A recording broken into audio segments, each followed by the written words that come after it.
Hello, Namaste. Friends, today we will learn about gender and its related concepts. But before understanding gender, we should understand the social construction which is responsible for forming our ideas about gender.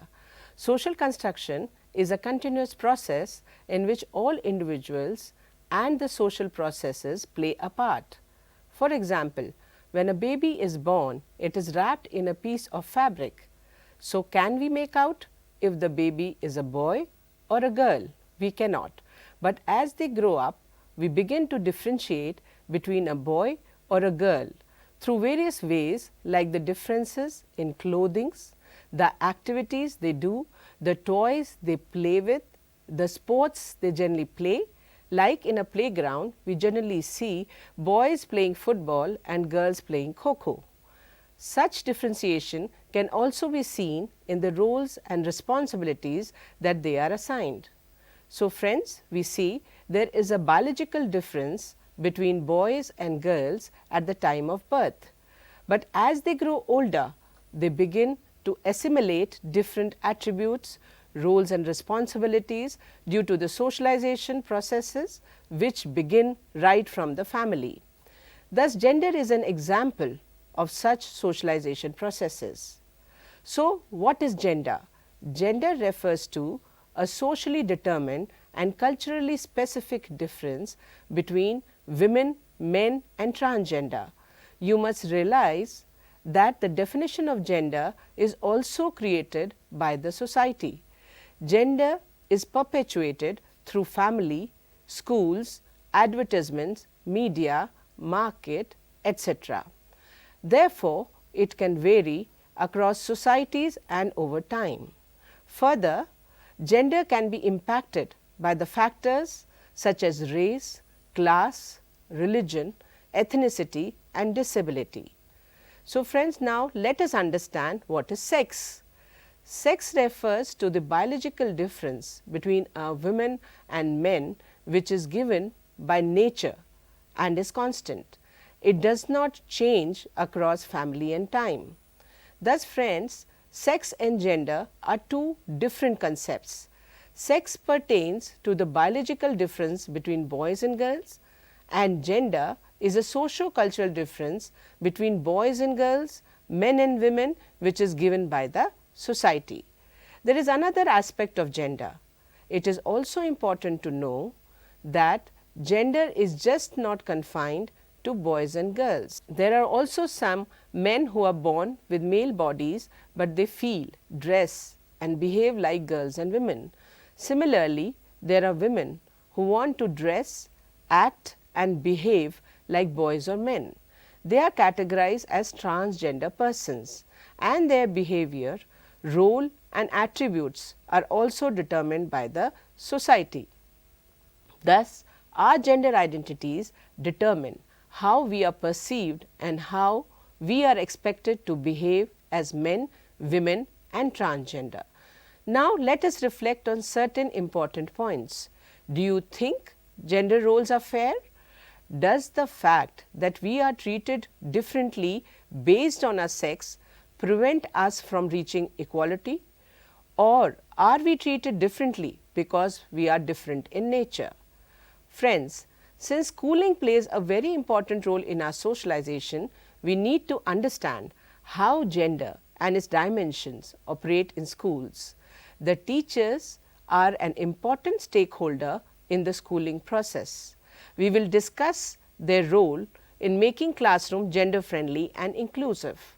Friends, teachers themselves, because of their socialization, perpetuate gender biases and prejudices formally or informally, and this can be seen in the terms of selective distribution of roles and responsibilities, allocation of activities, use of inappropriate language, etc. in the classroom processes.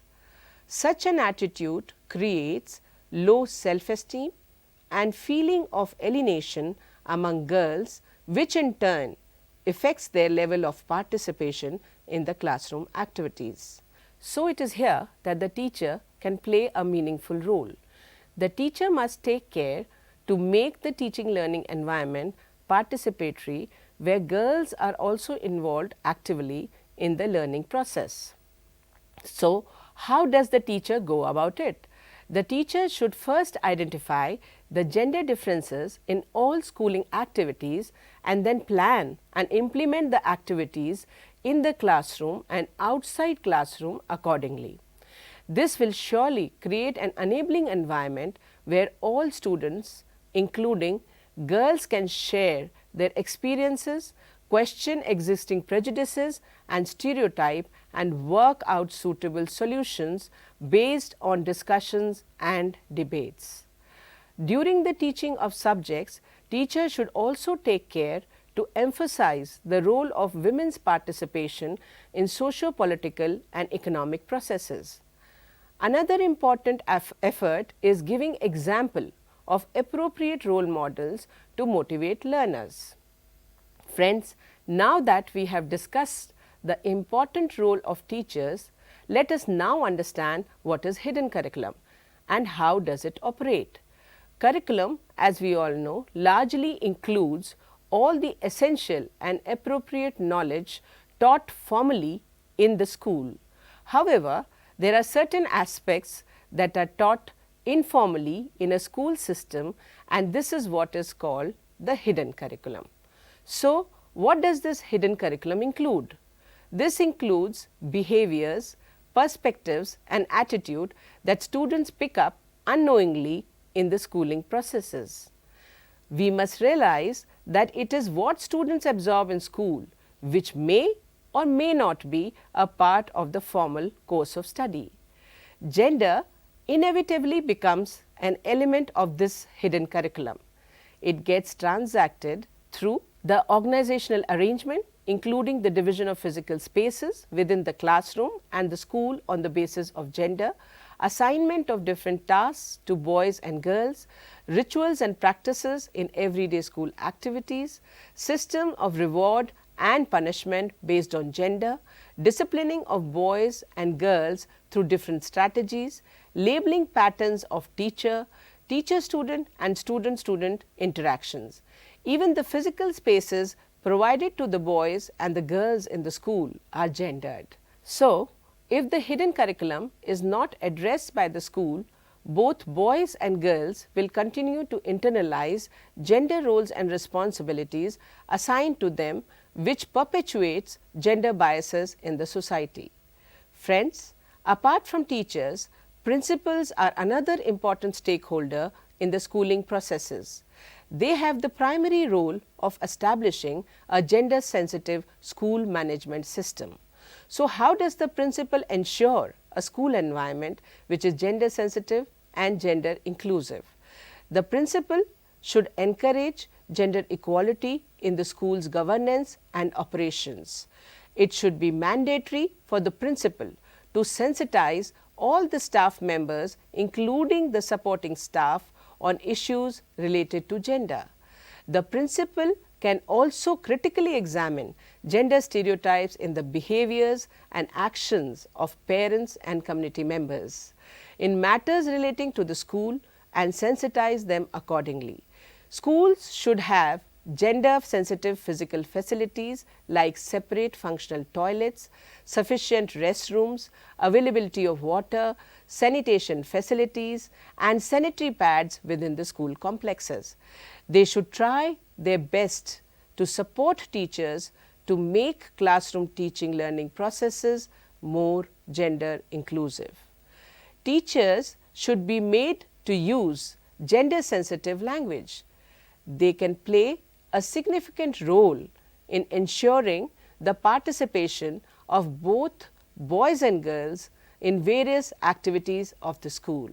Friends, we are also aware that violence manifests itself in various forms both in and outside the school.